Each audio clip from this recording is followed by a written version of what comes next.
জড়িত হৈ আছে 1999 চনত আমি যেতিয়া প্ৰথম আমাৰ কাব্য সংকলন পিছলা পাৰৰ জোনাত প্ৰথম কাব্য সংকলন প্ৰকাশ কৰিছিলোঁ তেতিয়া মই চিগেৰীয়া ডেকা মানুহ আৰু তেতিয়া মই আছিলোঁ সম্পাদক আৰু প্ৰণৱ ফুকন আছিলে তেতিয়া আমাৰ কাব্য গ্ৰন্থখনৰ মূল্য আছিলে মাত্ৰ 10 টকা আৰু আমি দান বৰঙণি পাইছিলোঁ একেবাৰে উচ্চতম 10 টকা আৰু একেবাৰে ন্যূনতম 2 টকা 2 টকা মূল্যৰ দান বৰঙণি আৰু 10 টকা দান বৰঙণিৰে আমি ইয়াৰ পৰা লখিমপুৰলৈ গৈ অৱশ্যে এটা কথা মই এতিয়া অতি গৌৰৱেৰে ক'ব লাগিব যে কাব্য গ্ৰন্থখন প্ৰকাশ কৰিবৰ বাবে সেইদিনাখন কেশৰম বৰাদেৱে কিন্তু 5 টকা দান দিছিল এখন মোৰ মনত আছে কেশৰম বৰাদেৱৰ কাৰ্যালয়টো আছিলে আমাৰ তিনিআলি যিটো লখিমপুৰলৈ যোৱা ৰাস্তাৰ চুকৰ এইকণতে সেইখিনিতে কাৰ্যালয় আছিলে আৰু আমি দুইজন গৈছিলোঁ আৰু তেখেতে আমাক 500 টকা দান দিছিলে আমাৰ কাব্য গ্ৰন্থখন আৰু আজি সেই অনুষ্ঠানত মই কেশৰম বৰাদেৱৰ সন্মুখতে এই কথাষাৰ ক'বলৈ পাইছোঁ আৰু আমি তিনিজনে একেলগে ঠাইতে আছোঁ যে এইটো কিন্তু মোৰ বাবে যথেষ্ট গৌৰৱৰ বিষয় যে আমি যিখন কাব্য গ্ৰন্থ প্ৰথম 2000 চনত প্ৰকাশ হৈছিলে আৰু তাৰ মূল্য আছিলে 10 টকা এই দিনত আমি সকলোৱে আমাক যথেষ্ট সহায় কৰিছিলে এই প্ৰণৱ ফুকনৰ পিছফালে তেতিয়া মই মটৰচাইকেল চলাবই নাজানো প্ৰণৱ ফুকনে মোৰ মটৰচাইকেলত উঠি আমি বিদ্যালয়লৈ যাওঁ ঘূৰি ফুৰোঁ আৰু তেতিয়া মাত্ৰ এটা পেচে আছিলে গ্ৰন্থগিৰি প্ৰেছ লখিমপুৰত আৰু প্ৰেছটো তেতিয়া এনেকুৱা প্ৰেছ নহয় হেৰি মৰা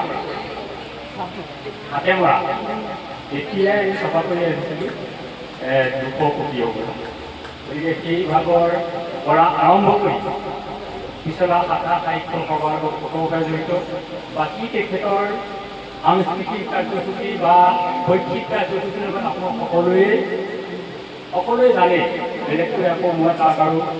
কৈ সমানস্থ কৰা আছে বুলি মই নাভাবোঁ গতিকে আজি এই আপাহতে তেখেতৰ ঘৰত তেখেতৰ গৃহতে আমি পিছলা শাখা সাহিত্য সভাই এই কাৰ্যসূচী ভাগ কৰিবলৈ পাই যথেষ্ট গৌৰৱ অনুভৱ কৰিছোঁ আৰু তেখেতৰ জন্মদিনৰ শুভেচ্ছা জ্ঞাপন কৰাৰ লগতে তেখেতে যেন দীৰ্ঘায়ু হয় আৰু আমি আপোনালোকৰ পৰা আশীৰ্বাদ বিচাৰিছোঁ আৰু মই আমাৰ শাখাৰ সম্পাদক সবলীকে সকলোকে আগবাঢ়ি আহি তেখেতক আজিৰ সম্বৰ্ধনা ভাগ জ্ঞাপন কৰিবৰ বাবে বিনম্ৰ অনুৰোধ কৰিছোঁ